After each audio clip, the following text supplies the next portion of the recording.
Hello and welcome to this new flight of Let's Play Flight Simulator 10. As you can see by the cockpit, this is not a stock plane. As you can see, this is a rather poorly modeled, but with a door open there, you can see back into the cabin, well, downloadable add-on plane. We are at London Stansted Airport, the most busy single runway airport in the world, and we are in a BAE 146 regional airliner, or as it was called before British Aerospace bought the company, the Avro RJ85. It is a 4-engine, low noise. Well, it's supposed to be low noise anyway. In this game, it isn't. Yeah, low noise, STOL, short one-way, takeoff capable airliner. So we are in a shutdown state, even though the game bugged and we are hearing engine sounds. This plane does not have any APU controls, so it can't be the APU. It must be another one of the another one of the many FSX bugs. Alright. One good thing about this plane, one really neat thing, is that it has all the control things, all the things you normally can only access from the virtual, from the 2D cockpit. You can access from here. Some of them aren't really necessary, like the throttle here, or the yoke. That's actually pretty useful. Yeah, but the most useful things are the GPS and the reference board. So, let's get this plane fired up. Battery online. Parking brake confirmed on. Parking brake confirmed on.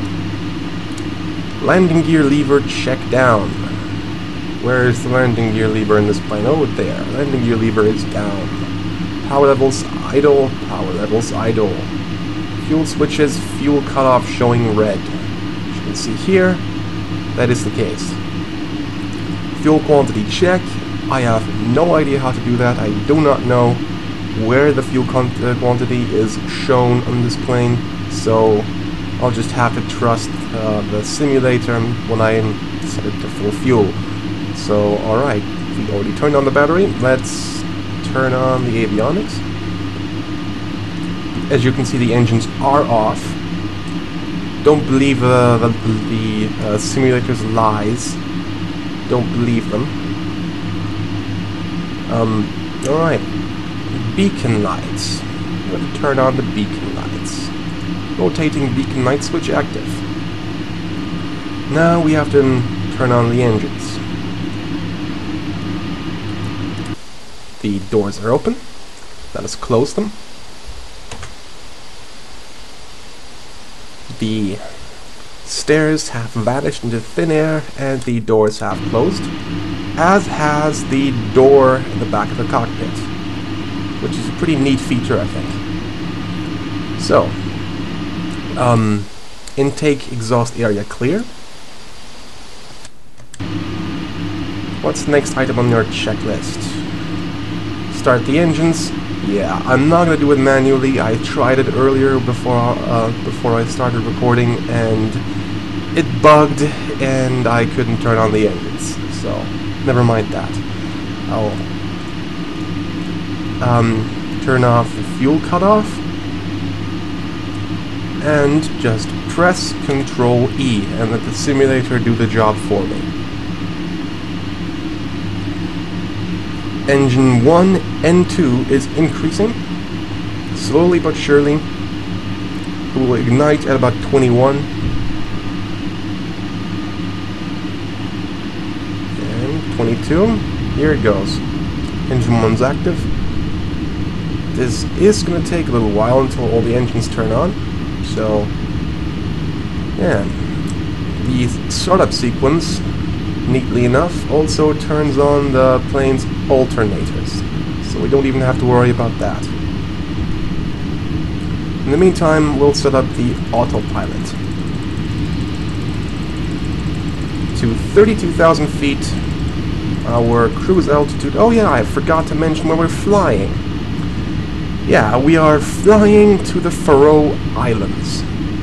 I picked this plane because this plane type usually flies this route to the Faroe Islands. It's just, I couldn't find the right livery for it. I could not find Atlantic Airways, which is the national Faroese airline. Speed hold selector. I'll set that to my favorite speed of 275 knots. I keep overshooting. Come on. Here we go. Heading. Where is the course we have to follow? It's, well, northwest. So I'll set it to, let's say, 345.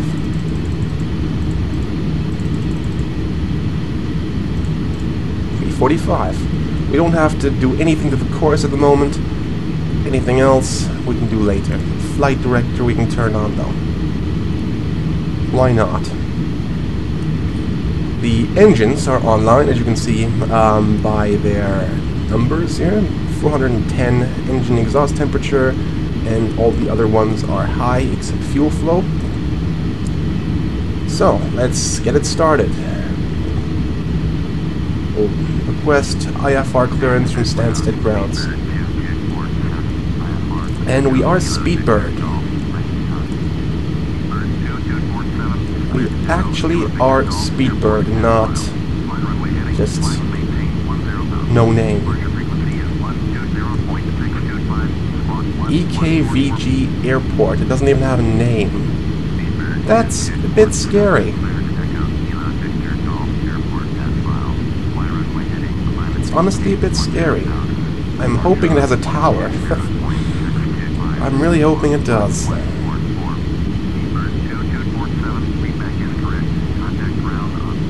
Right, we pretty much are ready to taxi after this.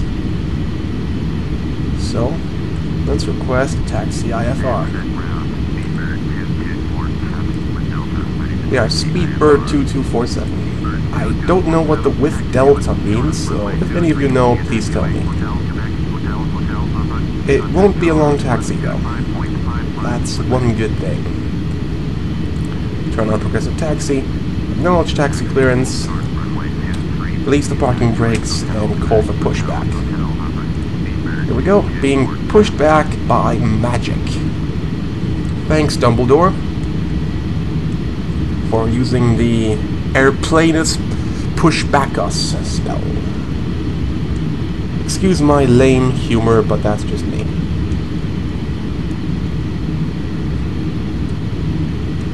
Alright, here we go.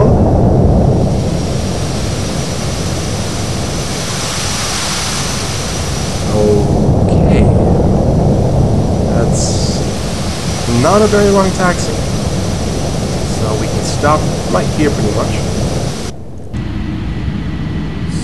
Slowly fire up the engines, which use the stock Boeing 737-800 engine noise, which is why the airplane doesn't sound as quiet as it's supposed to. It's the sound you hear is the sound of 4 Boeing 737 engines, which aren't as quiet as these, as they're supposed to be. I know how this plane sounds like, I've heard it many times, and it's about half as quiet as the 737. So, we'll taxi for about 1 minute, and we'll be in the air. This is turning out to be quite a smooth ride.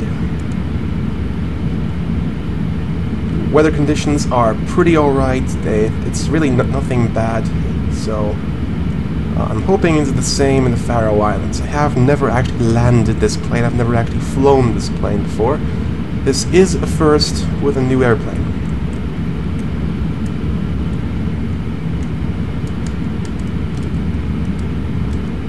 This will be a first. But it will be the second episode of this Let's Play flying to an island. I like flying to islands. It's one of my favorite things to do in this game. They have very short runways generally, and that's always a challenge. Not for this plane really though, it's used to that. So we are at the runway threshold. Let's tune Stansted Tower and request takeoff. Before that, let's see, taxi. Taxi light is required. Before takeoff, avionics and GPS check. Autopilot enter flight data, leave master switch off. Already did that. Flaps set is required. This thing can take off just fine without flaps. Pitot heat and anti-ice is required. Annunciator lights, extinguisher considered. Alright. Before this, seeing as this thing doesn't have any actual switches for this, we'll turn on the no smoking and seatbelt signs. And we'll pause the game and pretend I already did this. Let's do the captain's announcement. I have no idea what the weather in the Faroe Islands is, so I'll just take a wild guess. Ding! Dear passengers, this is your captain speaking. Welcome to this British Airways flight 2247 to Vágar Airport in the Faroe Islands. This flight will take a projected 1.5 hours flight time. The weather in the Faroe Islands is partially cloudy and roughly 20 degrees centigrade, and I hope you enjoy your flight. Flight attendants, please prepare for takeoff. There we go. That's done with. Why did I do that? Unpause the game. We're cleared for takeoff. Good. Taxi into position and take off.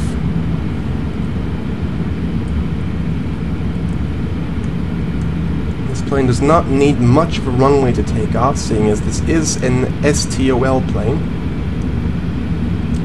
Short takeoff or landing, I think it stands for.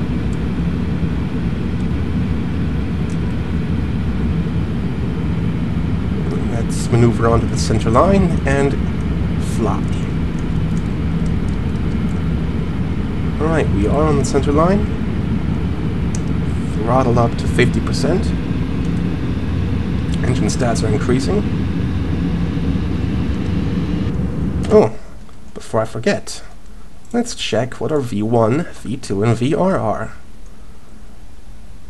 V1, 110 knots to 150 depending on weight. Well, we are fully loaded as we can be, so let's just say 150. There's no V2 here, so I'll just extrapolate that from what I know.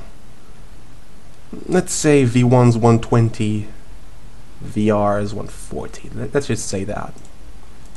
This is a free aircraft, so I have room to interpret.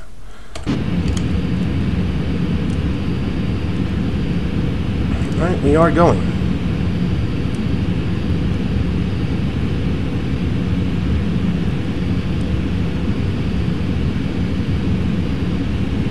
V1.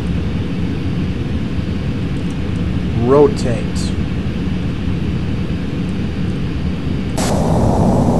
And here we go.